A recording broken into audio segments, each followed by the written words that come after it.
खबरों के सिलसिले को आगे बढ़ाते हुए खबर शामिल करते हैं सिंध से। हमारे ब्यूरो चीफ गुलाम अली चानियों की रिपोर्ट के मुताबिक सिंध प्रेस क्लब जमशोरों में जहां कोटरी साइड लेबर स्क्वायर की रहायश बेवा खातून हाजरा कम्बार अपनी बेटी के अगवा और जान से मारने की धमकियों के खिलाफ फरियाद लेके आई हैं।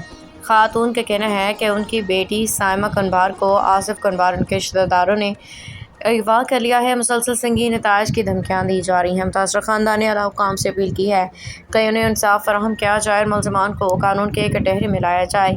आइए सुनते हैं मुतासरा खानदान की ज़ुबानी उनकी दुख भरी कहानी सिर्फ एक्सप्रेस मीडिया टीवी पे।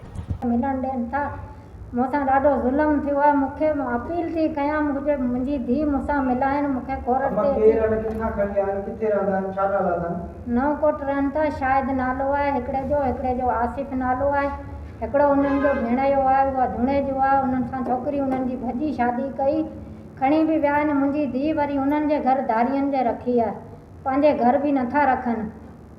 ॿियो जेको आहे उन्हनि जो मामू आहे, उन्हनि जो मुश्ताक नालो आहे, उहो बि मिलियल आहे। सभु ॻाल्हियुनि में मिलियल आहे। मूंखे वाइदा ॾेई क़ुर जा चई तोसां मिलाईंदासीं त पंहिंजो राजोणी फ़ैसिलो थींदो, अचु वञु थींदी, तव्हांजी धीउ बि तव्हां सां मिलंदी, तव्हां बि ईंदो वेंदो, का रोक रुकावट कोन थींदी, पाण भेण भाउ। ईअं मूंखे कूड़ा क़ुर जा कसम ॾेई वाइदा करे मूंसां धोखा कया विया आहिनि। कोर्ट ते उन्हनि पेश कोन कई, नोटिस बि विया आहिनि। चवनि था कूड़ियूं कोर्टनि जा इहे नकली माई हलाया आहिनि। बेवा माई ऐं नकली हलाईंदी आहियां छा?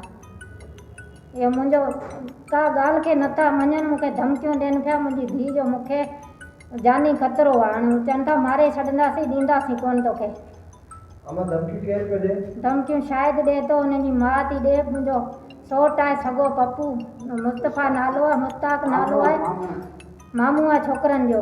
उहे धमकियूं पियो ॾिए, चए थो त कोन ॾींदासीं, हम छा बि करे वञो, भले जेको कंदासीं अव्हां सां जहिड़ा कंदासीं, छोकिरी कोन ॾींदासीं, अव्हांखे खून ख़राबा कंदा।